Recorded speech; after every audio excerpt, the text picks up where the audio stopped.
Patrick Font. Je voudrais vous parler du plan sécurité. Alors, dans Info du Monde, on a pu voir la femme à 3 fesses, l'enfant qui soulève un bus, l'homme qui n'a pas uriné depuis 25 ans. Et dans le prochain numéro, ce député a un cerveau.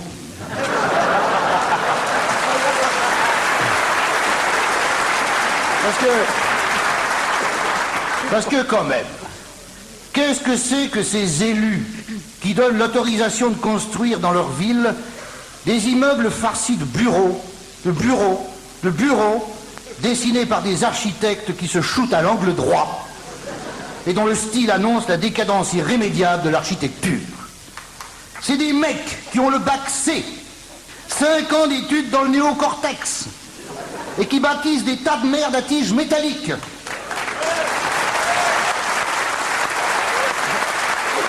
Se sont remontés ce matin. Alors que les Gaulois qui savaient pas lire construisaient des huttes dont l'esthétique a infiniment plus d'allure que ces machins en verre qui reflètent les gueules tristes des pauvres passants qui se font chier à passer devant.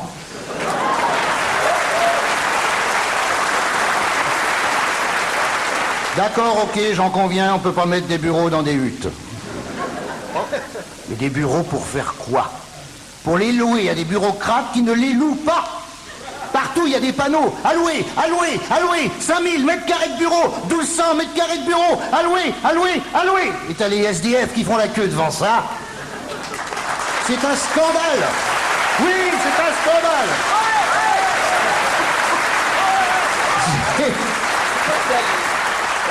C'est de la folie. À mon avis, Anne Romanoff a pas dû vouloir cette nuit. Hein.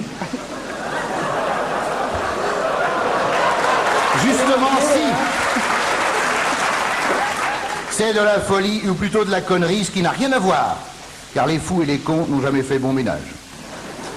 Mais me direz-vous quelle différence entre les fous et les cons? Bah, les fous sont dans des asiles, les cons sont en liberté.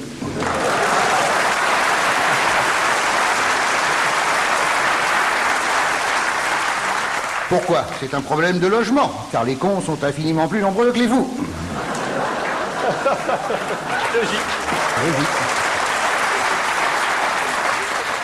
Quand la nuit tombe sur la ville, tous ces immeubles à bureaux sont cernés par le vide. Pas une boutique, pas un bistrot, rien, rien qui peut attirer le regard, même pas de lumière. C'est le vide, c'est le désert. Et là, tu peux te faire agresser sans problème. Mais, en arabe, l'achepta. Exact. Exact. C'est exact? Je savais pas. En belge. C'est là qu'intervient le plan sécurité de Pasqua. Ah, il y en a là-dedans, le Pasqua. Ouais. Vivement que la Corse retrouve son indépendance.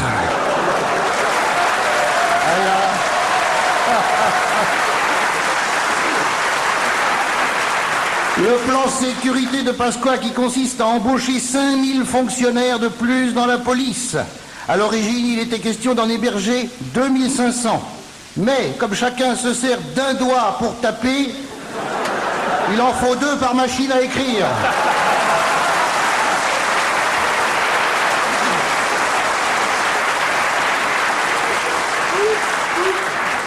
Vous allez me dire que je me répète, j'ai toujours la même marotte, mais si l'État embauchait 5000 instituteurs, on payerait nos impôts avec moins de mauvaise grâce, non? Il y aurait moins d'élèves dans les classes, et par conséquent moins de pauvres types dans les prisons, peut-être.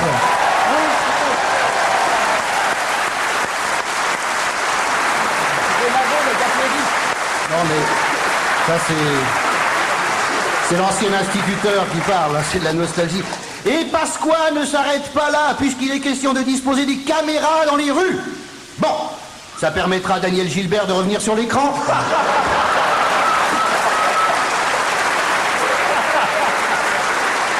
Et de retrouver son vrai public.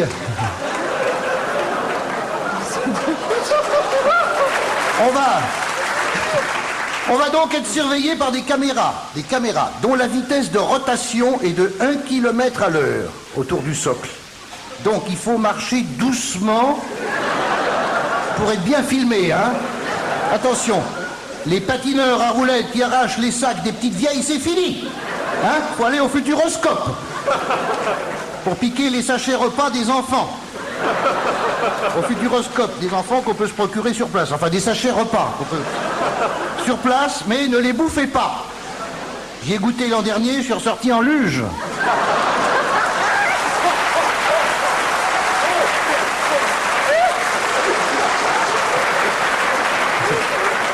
Si c'est ça la nourriture du futur, je me flingue tout de suite, moi. Bon, Doc Pasqua va nous filmer. Il va nous filmer, c'est notre nouveau Cécile B2000.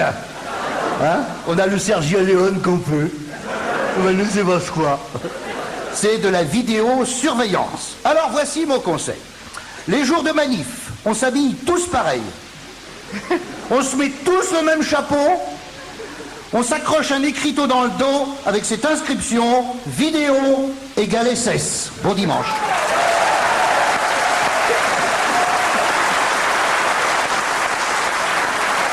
Vous aurez reconnu Patrick Fonte.